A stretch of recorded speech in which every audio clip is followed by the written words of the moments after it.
Assalamualaikum warahmatullahi wabarakatuh. Alhamdulillahilladzi ja'ala likulli ummatin syir'atan wa minhaja wa khassa hadhihi al-ummata bi awdahiha ahkaman wa hujjaja. Wassalatu wassalam ala sayyidina wa habibina wa syafi'ina wa maulana Muhammadin alladzi mayyazahu Allah ala khawasi rusulihi mu'jizatan wa mi'rajah wa ala alihi wa ashabihi wa junudihi wa ansarihi wa atba'ihi madamatis syamsu wal qamaru fi falakid duja amma ba'du.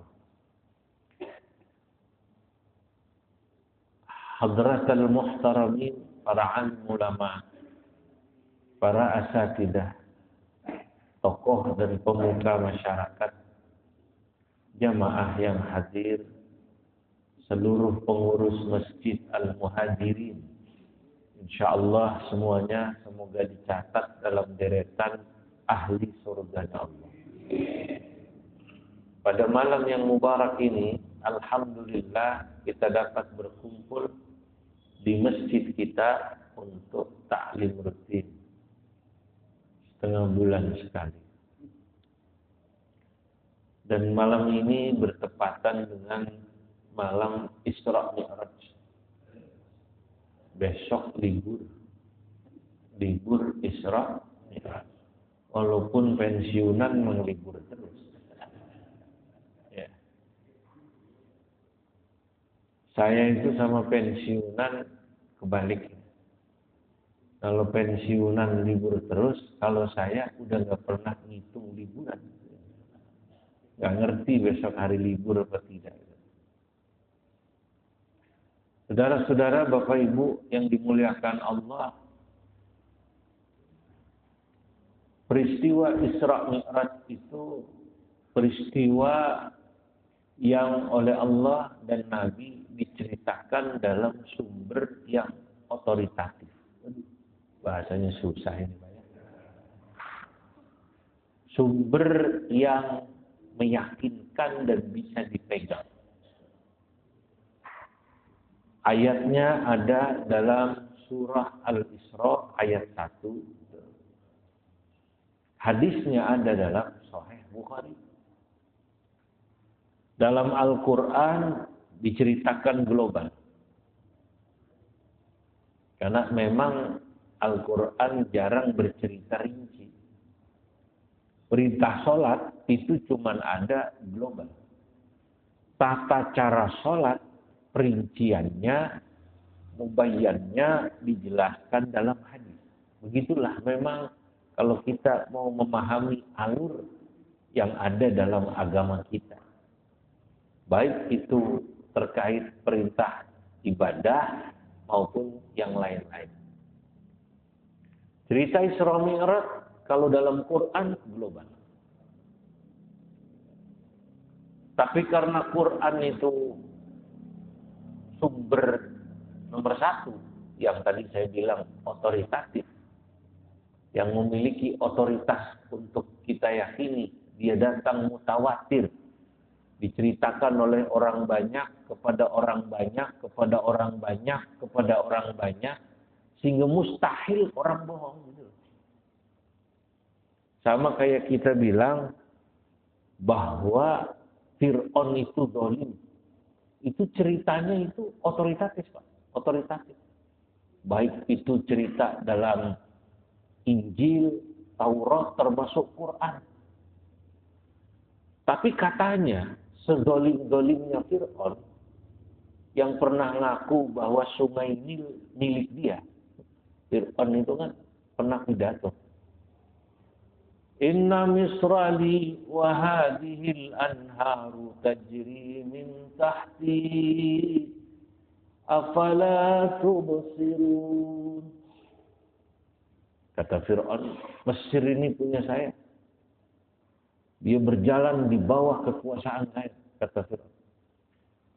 Tapi sezalim-zalimnya Fir'aun itu tidak pernah melarang orang berlayar cari ikan di Sungai Nil.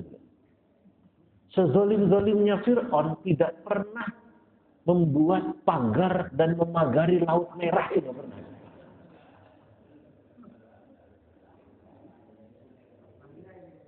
Masuk.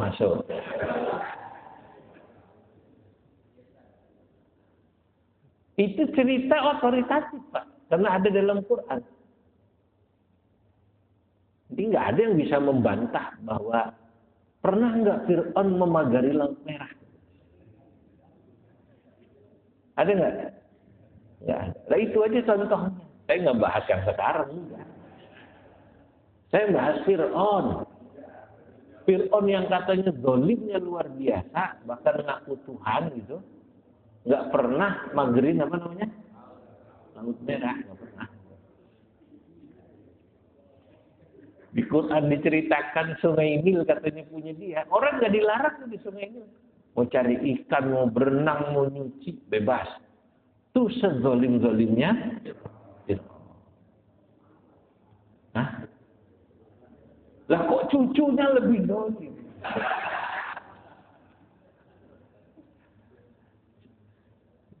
Cucunya lebih. Nah, cerita Isra Mi'raj itu diceritakan juga sama dalam Quran. Kalau tadi cerita Fir'aun pidato. Misrali, Mesir punya saya, kata Fir'aun. Di Quran itu. Wa hadhil anhar tajri min tahti. Sungai Nil berjalan atas perintah saya. Punya saya. Nah, Isra Mi'raj diceritakan dalam surah Al-Isra. Subhanalladzi asra bi'abdihi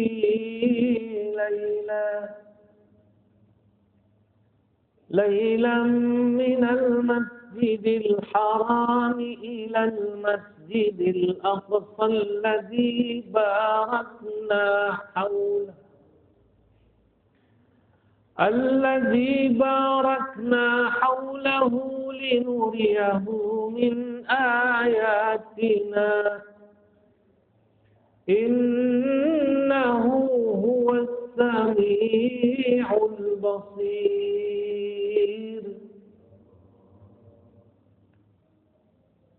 Allah menceritakan tentang dirinya. Subhanalladzi asra.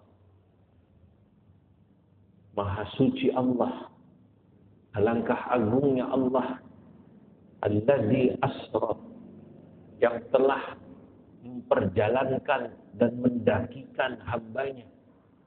Isra itu memperjalankan di malam hari, Mi'raj itu menaikkan, mendakikan hambanya.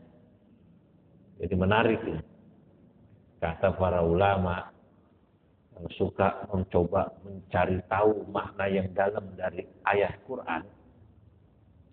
Ketika Allah tidak menyebut nama Nabi Muhammad secara eksplisit, secara jelas, Allah tidak mengatakan Subhanalladzi asra bi Muhammadin. Tapi Allah menyebutnya Subhanalladzi asra bi 'abdihi. Maha suci Allah yang telah memberangkatkan perjalanan di malam hari, lalu menaikkan, itu bahasa gampangnya, mengisra mi'rajkan bi 'abdihi, hamba yang dicintainya. Ada dua pesan. Pertama,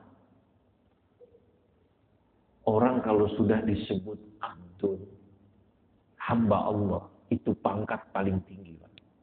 Berarti sudah menghamba, melayani dengan ikhlas tulus.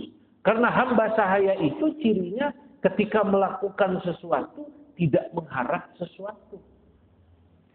Dia melakukannya karena kesadaran bahwa tuannya sudah berbuat baik pada dirinya, maka ketika dia melakukan sesuatu, menuruti perintah tuannya, itu dalam rangka syukur terima kasih pada tuannya yang sudah memberinya makan, yang sudah mencukupinya, dan sudah memberi segala nikmat padanya. Nah, Nabi Muhammad sudah disebut itu abdi. Makanya ibadahnya Nabi Muhammad gak hitung-hitungan. Kalau kita kan masih suka hitung-hitungan. Pak, kalau saya wiridan kayak begini, saya dapat apa, Pak? Kan begitu kan? Kalau saya pengen cepat ini, saya baca apa? Nabi enggak. Orang yang sudah begitu disebut abdihi, hambanya, hamba Allah. Kata Siti Aisyah, sholat malamnya saja luar biasa. Kadang-kadang separuh malam. Hatta tatawarrama qadamahu min qiyamil lail. Sampai-sampai Nabi itu kakinya bengkak. Saking lamanya sholat malam. Masya Allah. Saya percaya jamaah al-muhajirin juga banyak yang kakinya bengkak. Hah? Asam aurat. Nabi Muhammad. Tapi menurut sebagian ulama, ketika Allah menyebut bi'abdi, hambanya, itu menunjukkan bahwa yang bisa Isra Mi'raj itu bukan saja Nabi Muhammad. Hamba-hamba Allah yang lain juga bisa melakukan pendakian Mi'raj. Kalau Nabi Muhammad memang secara langsung. Tapi Nabi pernah mengatakan as-salatu mi'rajul mu'minin. Salat itu adalah proses mi'rajnya, pendakiannya seorang mukmin agar dia dekat dengan Tuhannya. Agar dia bisa curhat pada Tuhannya. Itu kenapa sahabat Ali dalam satu ungkapan beliau katakan, "Idza uridu an ukallima rabbi fadakhaltu shalah wa idza uridu an yukallimani rabbi faqara'tul Qur'an." Kalau aku ingin curhat pada Allah Tuhanku, aku sholat. Itulah mi'rajnya kaum mukminin. Orang kalau udah sholat nikmat, Pak. Kalau sudah sampai level hamba, kalau sudah sampai level mukmin. Kalau kita sholat masih belum nikmat, berarti belum sampai itu. Sehingga kalau ada orang bertanya, mungkinkah selain Nabi Muhammad melakukan mi'raj? Secara fisik mungkin tidak. Tapi secara non-fisik, ya lewat sholat. Kalau secara fisik, ya sekali lagi, ya tidak ada yang bisa meyakini bahwa kemudian semua kekuasaan Allah secara tauhid, kalau Allah berkuasa mungkin dapat tidak, ya kalau Allah kuasa sih kuasa saja. Tapi tidak ada dalil-dalil yang bisa menunjukkan itu. Kadang bisa percaya orang sampai ke Sidratul Muntaha melewati itu, kebakar duluan sama matahari. Kecuali kalau kayak orang Madura berangkatnya habis maghrib sebelum subuh udah, biar nggak kebakar sama matahari. Kayak Isra Mi'raj. Nah, Nabi Muhammad ya secara fisik. Bahkan itu diceritakan nanti dalam hadis yang panjang tadi. Hadis dalam Sahih Bukhari, ketemu ini, ketemu sini, Nabi ini sampai dapat perintah sholat awalnya 50 waktu. Kemudian atas saran Nabi siapa? Musa suruh minta apa namanya? Diskon, kortingan, Masya Allah. Nabi Musa kita terima kasih. Gara-gara Nabi Musa sholat dapat diskon. Diskonnya luar biasa. Kalau dari 50 waktu jadi 5 waktu berapa persen? Hah? 900%.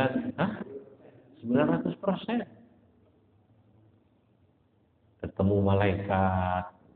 Di Baitul Maqdis malaikat berbaris dalam hadis nunggu Nabi Muhammad jadi imam. Diceritakan dengan apik dan indah, lalu dibuat dalam salawat yang disebut salawat nida. Dilantunkan, dipopulerkan oleh seorang qari Mesir bernama Syekh Mahmud Al-Qushairi. Dulu sebelum subuh, umumnya, atau sebelum maghrib, setiap mau waktu sholat, termasuk di sini tadi, mau maghrib, dibaca. Salatu wassalamu alaihi ya imam al-mujahidin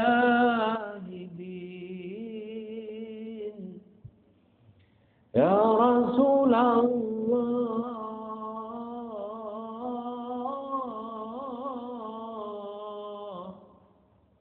Suka dengerin ya? Ya kan? Asli apa kaset? Biasanya kaset. Asli kaset. Ya man asra bikal muhaiminu laylan nilta ma nilta wal anamu niyam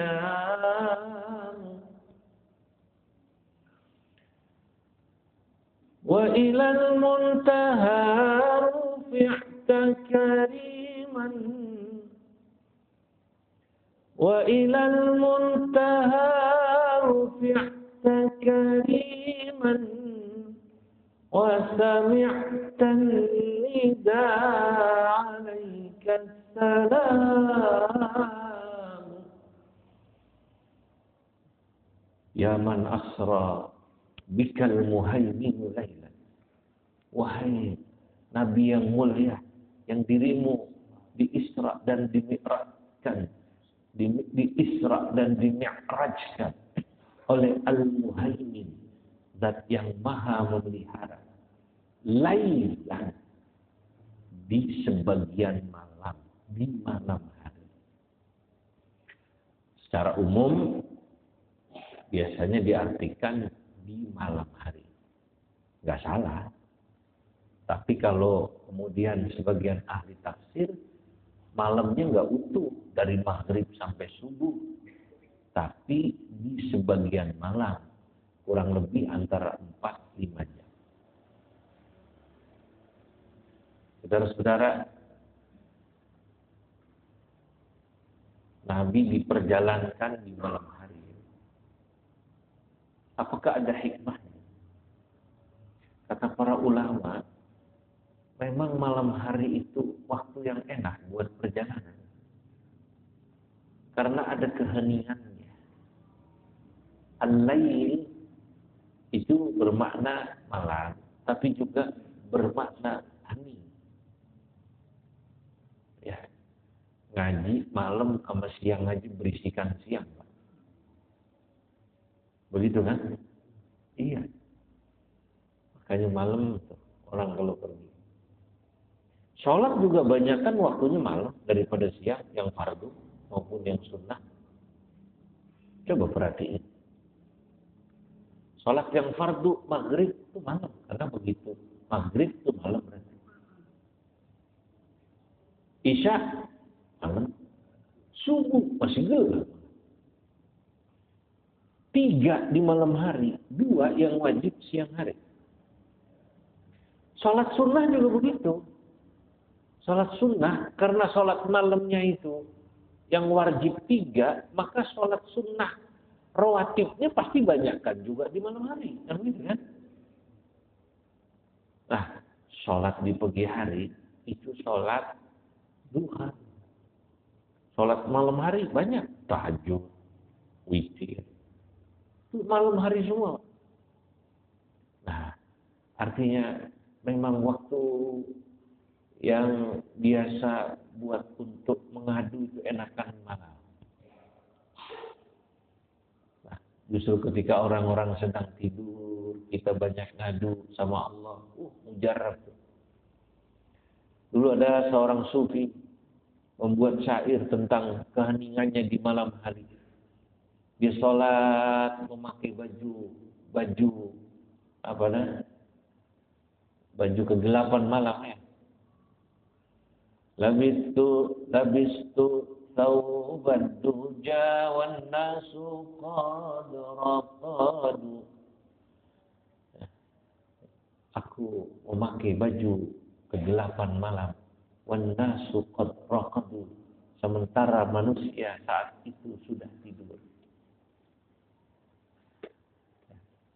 Asku ila rabbi ma ajidu, aku mengadu kepada Tuhanku, ma ajidu, apa yang aku rasakan.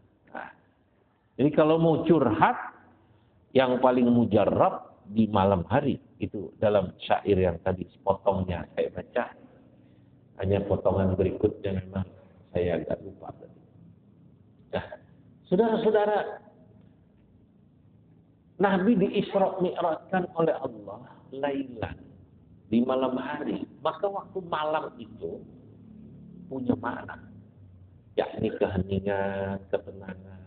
Maka tadi dalam fikih nanti, dalam tasawuf nanti sama. Kalau ditanya sholat yang afdal itu sholat sunnah siang hari atau malam hari? Malam. Karena kalau siang orang itu waktu bekerja. Makanya kalau ada orang di siang hari memperbanyak sholat, bukan nggak boleh. Boleh. Tapi kalau kemudian karena dia memperbanyak sholat itu, kewajiban yang lainnya mencari nafkah menjadi terhalang, salah. Nah, orang kemudian tahunya sholat duha itu sunnah, betul. Tapi kaku nerapinnya, pengennya waktunya afdal jam 9. Ya.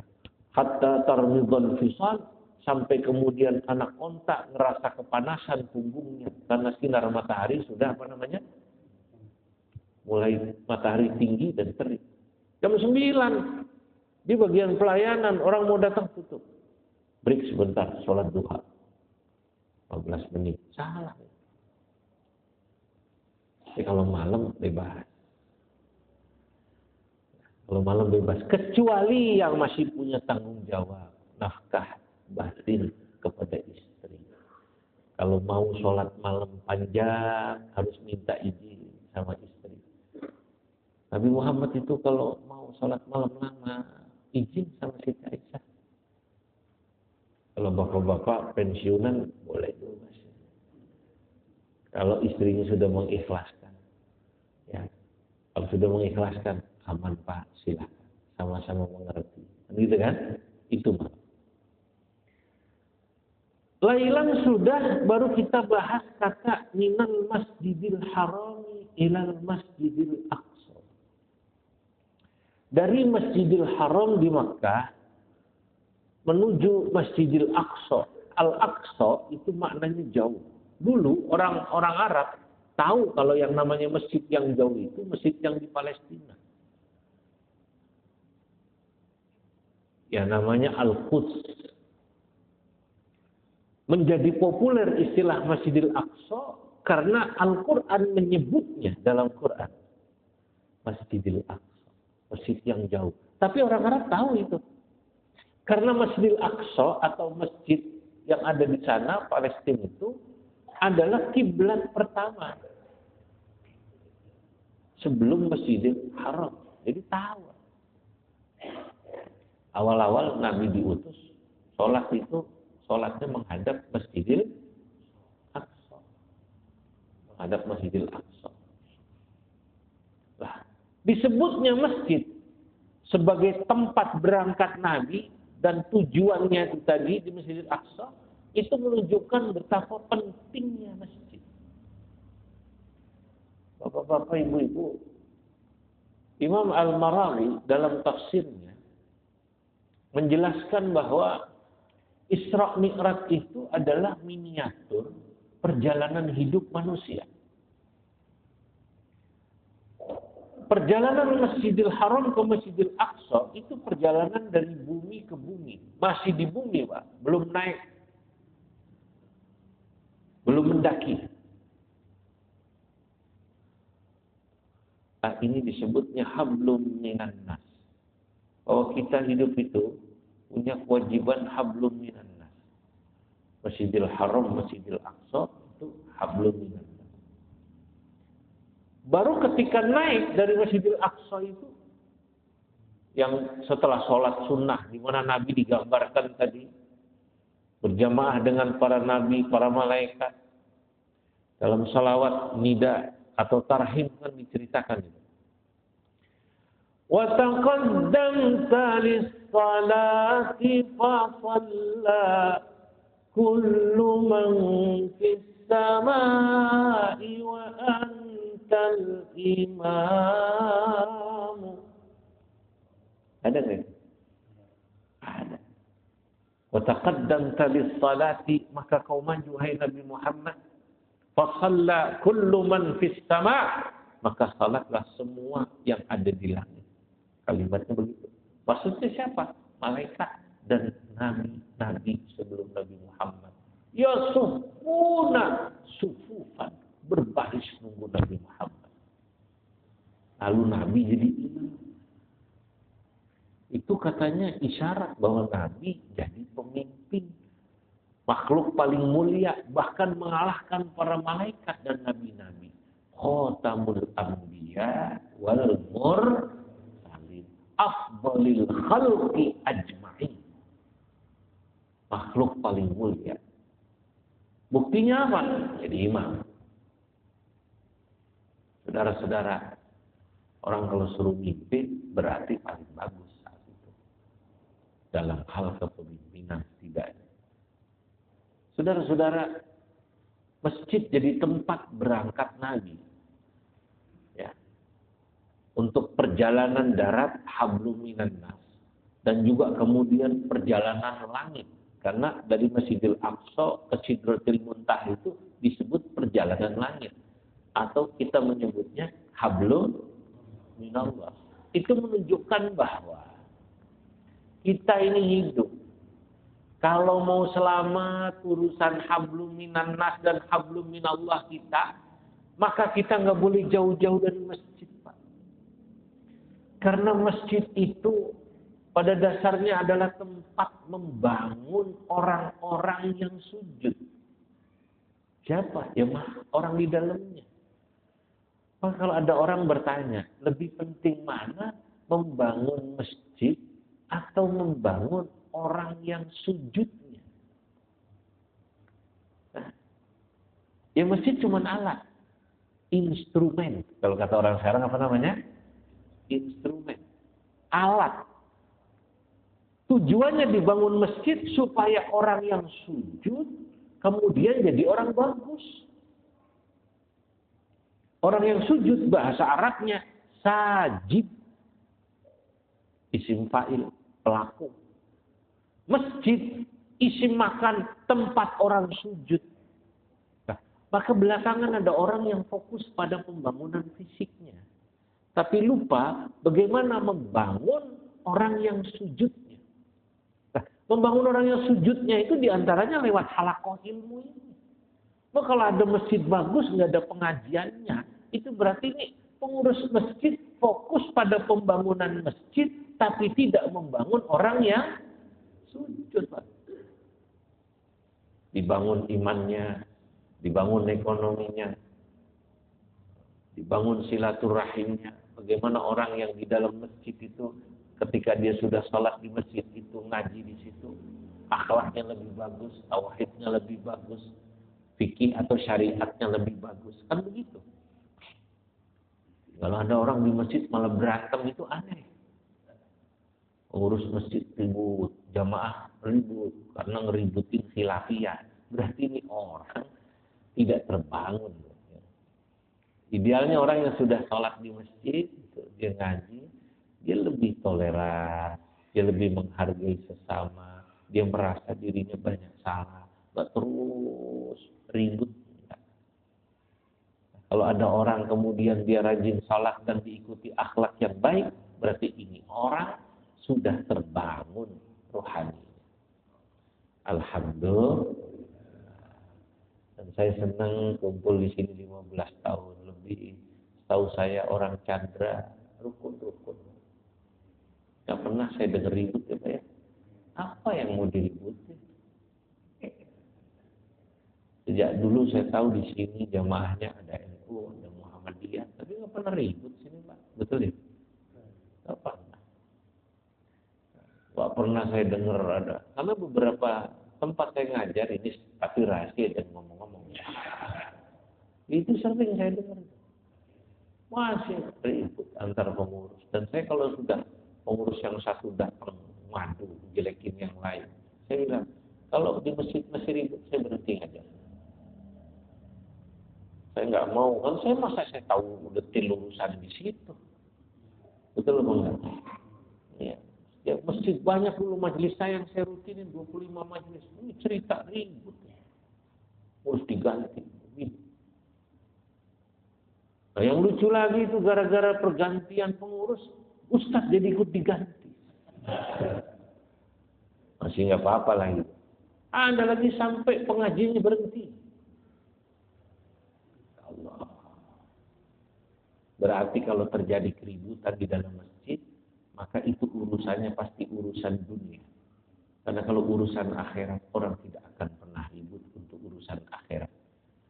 Akhirat itu kata Imam Al-Ghazali, al-akhiratu wasi'ah. Akhirat itu luas. Cirinya akhirat luas. Wad dunya dhayiqah. Dunia itu sempit. Cirinya dunia karena sempit. Kalau di dunia orang berebut karena sempit. Wal akhiratu wasi'ah. Sementara akhirat itu luas. Wala muzahamata fiha. Kata Al-Ghazali, urusan akhirat itu pasti gak ada berebut. Malam ini contohnya, ini ngaji kan akhirat. Gak ada yang usel-uselan, bebas senderan di sana. Walaupun di sini masih kosong, nggak mau dia di belakang akhirat. Kata dia.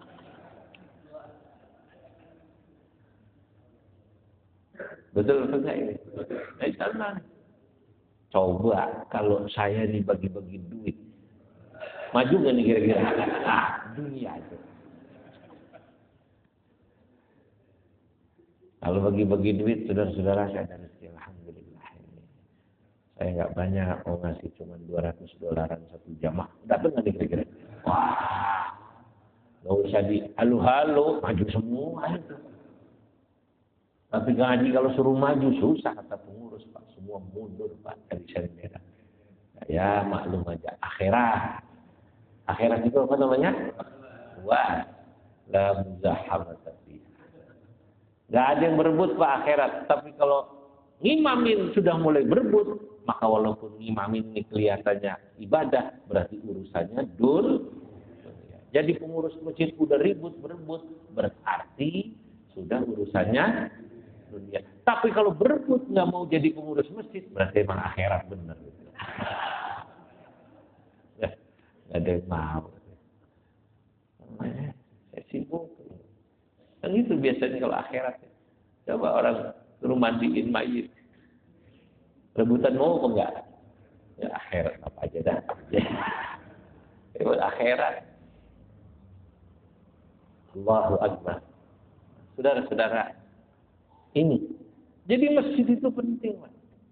Tapi lebih penting bukan membangun masjidnya sebenarnya, tapi membangun orang yang sujud. Bagaimana orang yang sujud bisa bagus? Ya harus dibangun iman Islamnya, akhlaknya, tauhidnya, syariatnya. Lewat apa? Ya lewat ilmu.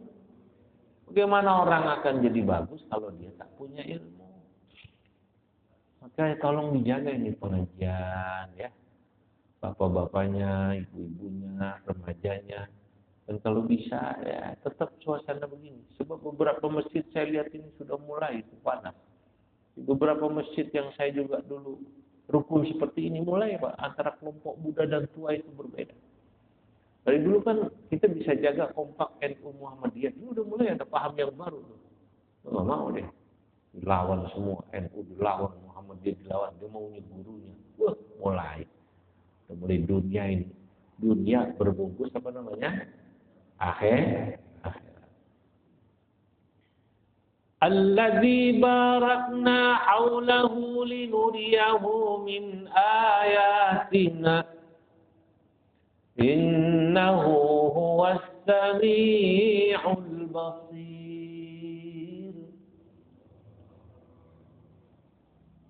alladzi barakna haulahu.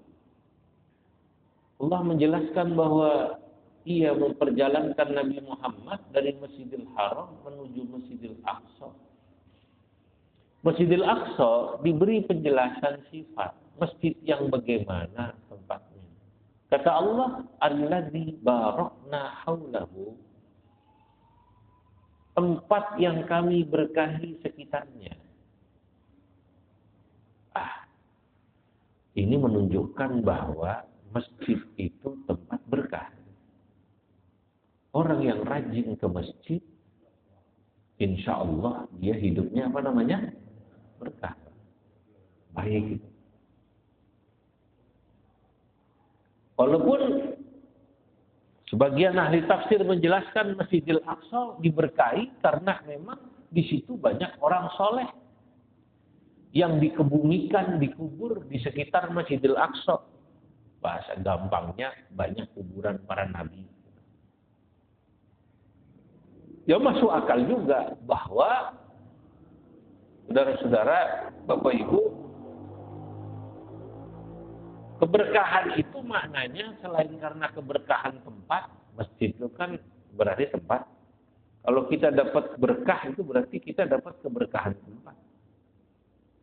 Tapi juga keberkahan karena di tempat itu banyak orang baik, banyak orang soleh. Mungkin kita satu saat tidak menemukan masjid, tapi kita hidup banyak di sekitar kita orang baik, banyak orang soleh. Nah, deketin orang-orang soleh. Aduh Pak, saya tinggal nggak ada masjid. Bapak enak ya tinggal di Indonesia, masjid dekat di mana-mana. Saya tinggal di Amerika, saya tinggal di Eropa, saya tinggal di Jepang. Mau ke masjid, jaraknya bisa sejam. Mau pengajian kadang-kadang 2 jam. Belum lama saya dari Jepang itu saya terharu juga. Walaupun saya capek, saya paksain itu saya ngaji. Malam saya pulang ngaji dari satu masjid. Sampai di hotel itu kira-kira jam 12 lah tidur. Jam 4 udah dijemput saya. Ngantuk-ngantuk. Sampai masjid komunitas Muslim Indonesia. Tapi saya terharu. Ternyata jamaah yang ikut ngaji itu ada yang untuk ngaji dia melakukan perjalanan 4 jam ke situ. Ya Allah, salam. Kami mau ngaji kayak karena dengar jadwal kayak di sini. Ya. Alhamdulillah kami belum tidur karena memang tadi malam berangkat ini baru nyampe setengah jam lalu. Dari kota kami ke sini 4 jam. Berarti saya tidur 4 jam udah lumayan. Ini perjalanannya berapa? 4 jam. Bapak-bapak berarti kalau dari Chandra ke sini jalan kaki cuma 4 menit ya. Itu 4 jam. Bapak berapa?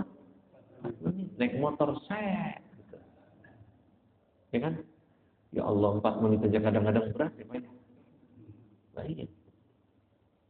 Makanya dalam satu hadis kurang lebih Nabi mengatakan begini terjemahnya. Kalau ada orang melakukan satu ibadah, lalu dia ketika melakukan ibadah itu tantangannya lebih berat, maka Allah Subhanahu wa Ta'ala akan memberikan pahala berlipat-lipat ganda karena tantangannya yang lebih berat. Dalam riwayat itu seingat saya di kitab Syaraful Ummatil Muhammadiyah yang ditulis oleh Sayyid Muhammad bin Alawi bin Abbas Al-Maliki berbanding 50 kali lipat. Yang tadi saya ceritakan itu di Jepang, jamaah yang untuk ngaji pakai 4 jam, ada yang setengah jam, ada yang 1 jam. Dibanding kita yang ke masjid cuma 5 menit, 10 menit, pahalanya banyakkan dia. Karena tentengan sesungguhnya berat atau ringannya sesuai tantangan. Tentengan itu artinya paha. Kalau orang tantangannya dan tugasnya berat, wajar tentengannya berat. Makanya kalau bapak-bapak ngeliat Ustadz Ismaji kalau habis mimpin tahlil berkatnya 2, nggak boleh iri. Beliau tentengannya berat karena tantangannya berat mimpin tahlil. Ikhlas dah. Namanya juga Ustaz mau bilang apa kita. Betul begitu ya Pak? Jadi kalau tahlil beliau berkatnya berapa? Jamaah berapa Pak? Ya Allah, udah mimpin tahlil doa. Ya enggak? Apa ceramah lagi. Hadirin yang dimuliakan Allah. Itu. Jadi keberkahan itu ada keberkahan tempat, ada keberkahan karena kita kumpul dengan orang-orang baik. Nah, masjid itu tempat barokah. Karena di situ kumpul orang baik. Nah, makanya kalau ada orang baik kumpul, deketin.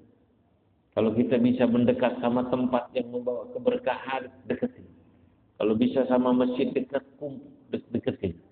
Ya, kalau bisa kumpul sama orang baik, deketin. Kiai, mau pesantren, mau majelis ilmu, deketin. Kenapa? Disitulah sesungguhnya keberkahan Allah Subhanahu wa Ta'ala. Alladzi barakna hawlahu. Innahu huwas sami'ul basir. Sesungguhnya Allah As-Sami'. Dialah zat yang maha mendengar. Al-Basir maha melihat. Kenapa kata sami' dan basir di sini didahulukan sami' baru basir? Karena manusia itu katanya lebih dulu mendengar daripada melihat. Bayi itu belum bisa melihat bapaknya, belum paham ibunya, tapi dia bisa mendengar suaranya. Dia tahu kalau ini emaknya. Bahkan dia sudah bisa tahu waktu dielus-elus di dalam perut. Ya, dia tahu bapaknya tuh lagi ngurus-ngurus. As-Sami' al-Basir. Walaupun sifat Sami' dan Basirnya Allah jangan dipikir sama seperti cara melihat kita. Kalau kita kan cara melihat pakai mata, cara mendengar pakai telinga. Allah itu maha mendengar, maha melihat dengan ilmunya. Jangan dipikir sama. Kalau mata kita maaf buta, nggak bisa melihat. Karena ini alat. Allah maha melihat, maha mendengarnya dengan ilmunya. Mata kita nggak bisa mendengar, telinga kita nggak bisa melihat. Allah tidak menggunakan itu. Itu harus kita yakin. Tapi ada hamba-hamba Allah yang bisa diberikan, dipinjamkan oleh Allah sifat mendengarnya Allah, sifat melihatnya Allah, dalam tanda kutip dipinjam matanya Allah. Tapi jangan dipikir mata itu seperti makhluk gitu ya. Dipinjamkan telinganya Allah. Itu dalam hadis qudsi. Ketika ada hambaku, dia luar biasa rajinnya mengerjakan ibadah yang sunnah, sama seperti mengerjakan ibadah yang wajib, saking rajin. Gak dipilih-pilih. Kalau udah bisa kayak begitu, kata Allah, kalau dia sudah bisa meninggalkan yang makruh, takutnya sama seperti ketika dia meninggalkan yang haram, maka aku akan meminjamkan mataku untuk dia melihat. Meminjamkan telingaku agar dia bisa mendengar. Itu kan kata lagunya, siapa namanya? Dewa Dani. Dengan matamu ku melihat, dengan telingamu ku mendengar. Kalau begitu ya, itu hadis qudsi Pak. Kuntu sam'ahu alladhi yasma'u bihi, wa basarahu alladhi yabsiru bihi, wa rijlahu alladhi wa yadahu alladhi yabtishu bihi, wa rijlahu allati yamshi biha. Aku akan meminjamkan telingaku. Bahasa gampangnya begitu. Dia melihat dengan telinga Allah. Dia mendengar dengan pendengaran Allah. Artinya gini, Pak. Ada orang bisa tahu hatinya orang. Ini orang bohong. Ini orang gak ikhlas. Dia tahu. Paham gak ya? Tahu hati orang itu pakai mata nggak? Nggak bisa. Dia bisa melihat hatinya dia. Dia bisa mendengar suara hati. keren. Dia bisa memahami wajah orang ini. Wajah orang tertekan. Wajah tertekan. Kau tahu dari mana? Ketahuan kayaknya wajahnya tertekan. Bininya galak. Ada orang bisa tahu. Enggak ikhlas. Orang bohong. Diajak kerja sama dia. Nah, tahunya dari mana? Allah memberikan ilmunya kepada kita. Sehingga kita bisa mendengar, bisa melihat. Itu keramat namanya. Dia bisa melihat bukan dengan matanya, tapi dengan nur cahaya Allah. Dia bisa mendengar dengan nur cahaya Allah yang Allah berikan padanya. Itulah makna dari sebuah hadis Nabi Muhammad SAW bersabda, "Ittaqu firasatal mu'min fa innahu yanzuru binurillah." Takutlah kalian dengan ilmu firasah yang Allah berikan kepada hambanya yang soleh, yang mukmin. Nah, tadi ukurannya tadi. Orang kalau udah soleh itu Pak, ngerjain yang sunnah sama kayak wajib. Dia udah ngitung-ngitung lagi.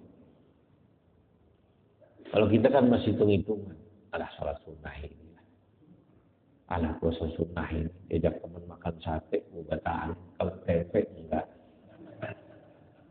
Kalau sate, gue pertimbangkan batal. Ngitung berarti dia.